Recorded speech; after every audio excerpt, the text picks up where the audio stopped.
तो महत्वाचा आहे. बरं का, त्यांचं नाव टेस्टिंग फाईल मध्ये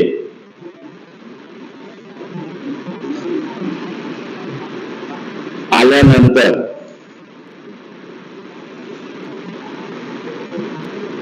त्यांचं पंतप्रधानापदी बसणं योग्य नाही. देशाला धोका आहे. देशाचं सार्वभौम हे धोक्यात आलेली आहे. भारतीय अर्थव्यवस्था सुद्धा धोक्यात आलेली आहे आणि त्यांचं नाव टेस्टिंग फाईल मध्ये आल्यानंतर उलट सुलट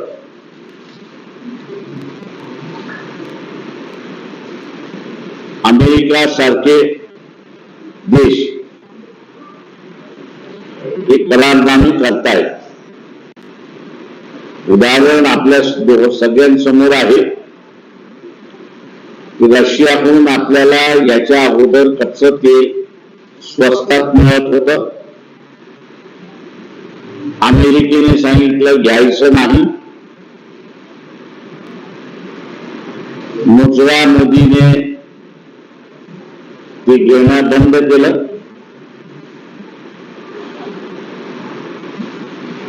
आखाती देशाच्या युद्धाने पेट्रोल डिझेलचा तुटवडा झाला, गॅसचा तुटवडा झाला. अमेरिकेचे राष्ट्राध्यक्ष डोनाल्ड ट्रम्प यांनी फतवा काढला की 30 दिवसाची मुदत आम्ही देतोय तुम्हाला विकत घेण्याची रशियाकडून कच्चं तेल. आणि मुसला मोदी पुन्हा रशियाकडून विकत घ्यायला लागले अशी परिस्थिती आहे. सार्वभौम जे आहे ते सगळं संपले. अमेरिका जे सांगेल ते आपण असं करतो. राफेल सारखी विमानं जी आपण असताना घेतली त्याची किंमत दुप्पट आपण दिली. पण सिंधूरच्या युद्धामध्ये ही विमानं आंधळी झालेली आपल्याला दिसतात. त्याचा जो काही सोर्स कोड होता तो फ्रान्सने दिला नाही आणि म्हणून त्याची बघण्याची ती दृष्टी होती ती कमी झाली. येणारं काही आहे हे त्याला दिसलं नाही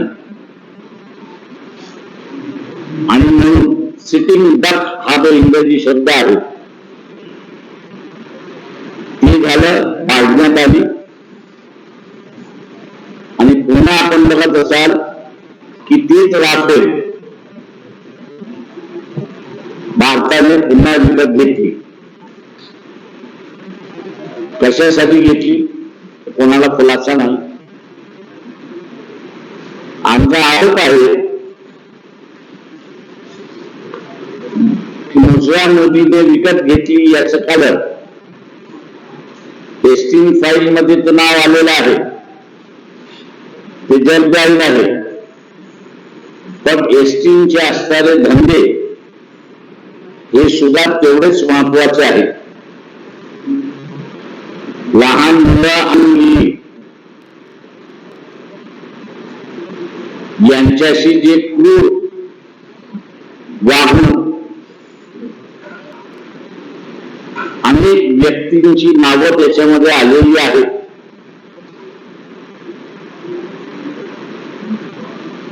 अजूनपर्यंत मोदींचं नाव नाही, पण ज्या पद्धतीने असणाऱ्या करारनामे केल्या जातात आहेत त्या त्याच्यामधनं या टेस्टिंग फाईल मध्ये बरंच काही दडलेलं आहे मोदींच्या संदर्भात.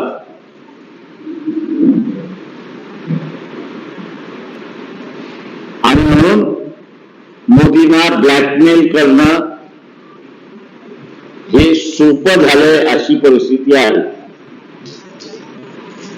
5 महिन्यापूर्वी 6 महिन्यापूर्वी शेतकऱ्यांची बाजारपेठ ही जगातल्या शेतकऱ्याला खुली केली जाणार नाही. आणि करारनाम्यामध्ये आपण असं पाहिलं तर अमेरिकेचं ऍग्रिकल्चर प्रॉडक्ट हे 0 टॅरिफनी येईल आणि भारतातून जो माल जाईल त्याला 18% टॅरिफ लागेल अशी परिस्थिती आहे.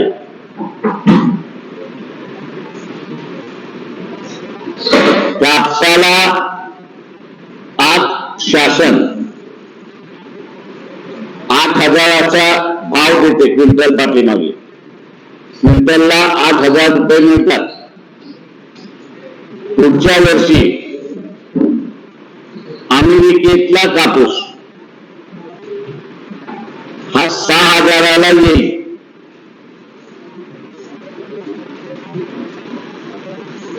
हे जे सगळे जिनर्स आहेत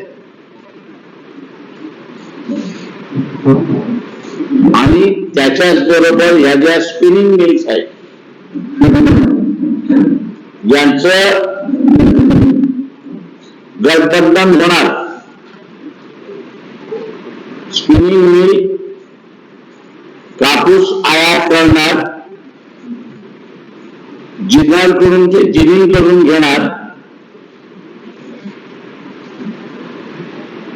आणि स्वस्त असल्यामुळे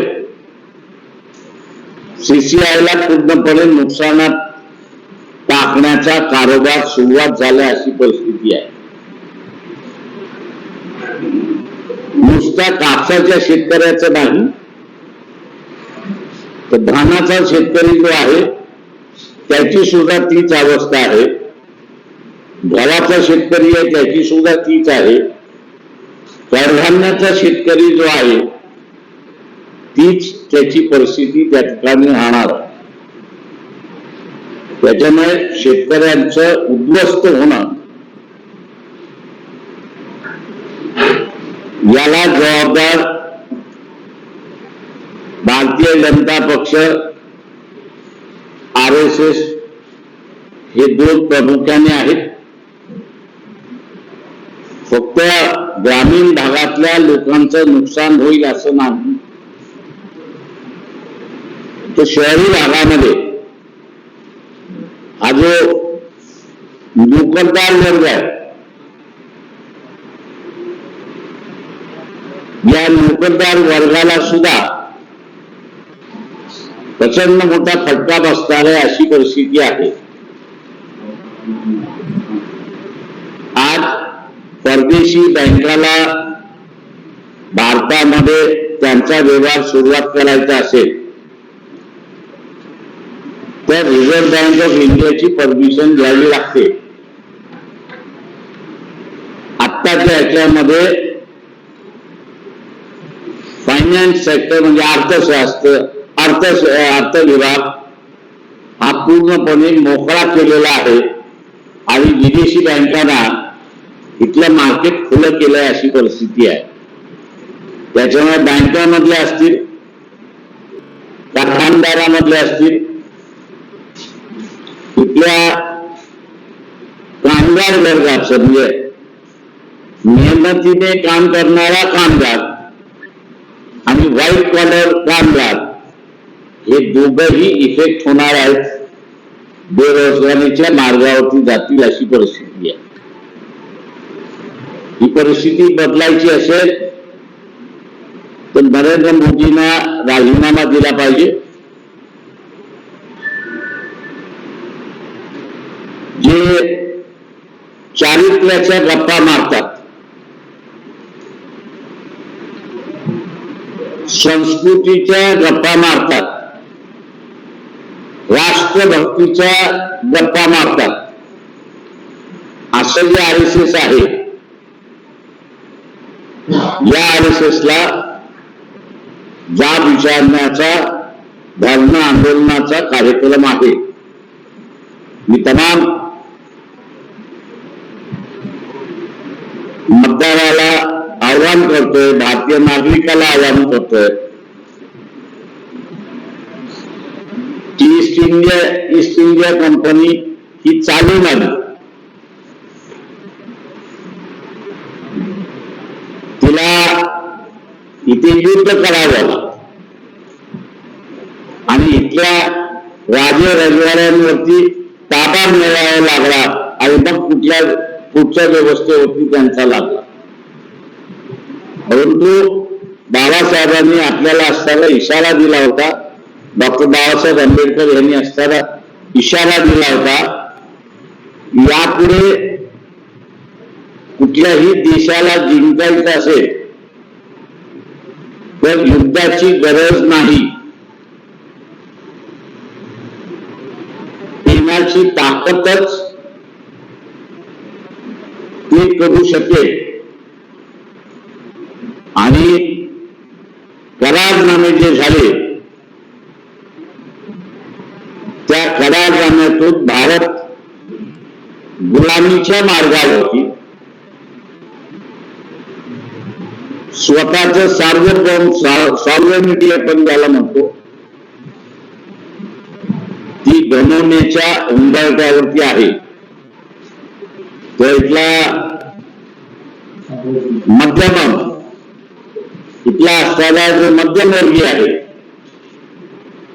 की ज्याला या मध्यमवर्गीयामध्ये 80% सवर्ण वर्ग आहे की ज्याला असं वाटतंय की मोदींच्या जात वर्चस्व राजकारणाला आपण शो दिला तर पुन्हा जात वर्चस्वाचं राजकारण करणारा कोणी राहणार नाही. या खोकल्या मध्यमवर्गीयांना मी सांगू इच्छितो की हा देश बरोबरीच्या मार्गाने चालणार आहे आणि त्याचा वेग हा वाढणार आहे. पण या खोट्या स्वप्नामध्ये राहिला तर देशाचं सार्वभौम हे तर धोक्यात येईलच. पण भारतामध्ये सुद्धा एखादा एसटी हा जन्माला येऊ शकतो आणि असा व्यक्ती भारतामध्ये जन्माला आला. या मध्यमवर्गीयांना मी सांगू इच्छितो की आपल्या घरामध्ये वयामध्ये आलेला मुलगा आणि मुलगी हिची सुरक्षितता धोक्यात आलेली आहे. तेव्हा आपल्या कुटुंबातल्या वयात आलेल्या मुला मुलींचं संरक्षण करायचं की खोटं स्वप्न दाखवणारा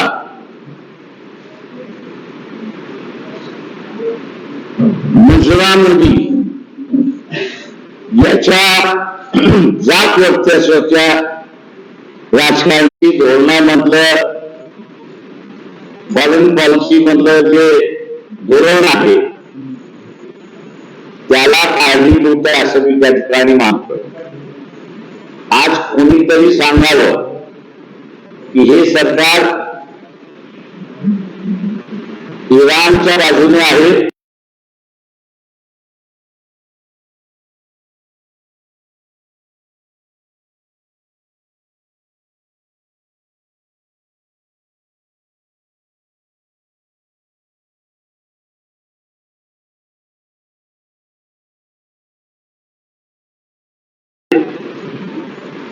की हे सरकार इस्रायलच्या बाजूने आहे.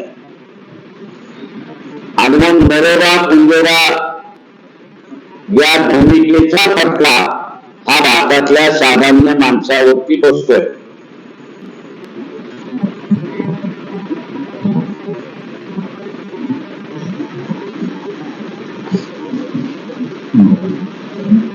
आम्हाला कुठेतरी वास येतोय की एसटी फाईलमुळेच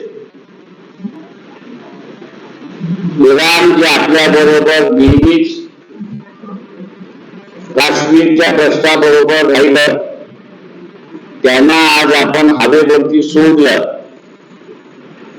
धमकी आली की काय की एक पत्र तुमचं मिळालेलं नाचण्याचं, उद्या आणखीन जे आहे ते रिलीज करायचं का, आणि ते बाहेर पडू नये म्हणून मोदींना नरोबा खंडोबाची भूमिका घेतली आहे का, हा महत्वाचा प्रश्न आहे.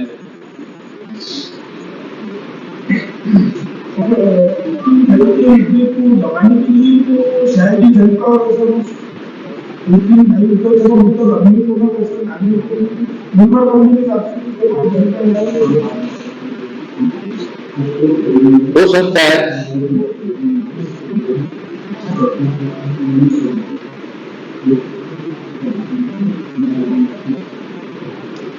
सर, अमेरिकन भूमी आपल्याला एक दबावाखाली कोणी तुम्ही असताना त्याचे गुलाम झालेला, काय दबाव कसला? फॉरेन पॉलिसीचा काय तुमचं ध्यान? सामान्य माणसाचं धर्माचं राजकारण सुरुवात झालं की देशाला गुलामीचं राजकारण सुरुवात होतं. आपण सांगितलं 17 ते 18 संघटना याच्यामध्ये सहभागी असेल, काँग्रेस असेल, इतर कुठले नेते महाविकास आघाडीशी संबंधित असतील किंवा काँग्रेसशी संबंधित असेल, तुम्ही संबंधित? आम्ही असताना सगळं हे करतोय की जे भारतीय जनता पक्षाबरोबर त्याचा मार्ग शोधतात आहेत, सहानुभूती ठेवतात आहेत, अशांना आम्ही बरोबर घेतलेलं नाही. ज्यांची क्लिअर कट भूमिका भारतीय जनता पक्षाच्या विरोधात आहे, अशांनाच आम्ही एकत्र करून हा लढा उभा करतोय.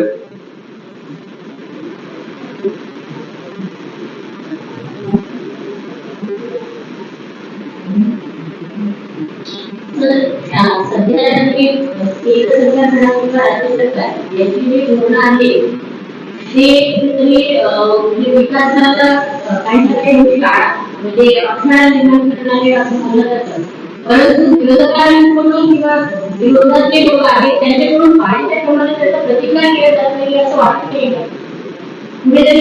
आता हे प्रश्न तुम्ही त्यांना विचारा, मी त्याचं उत्तर नाही देऊ शकत.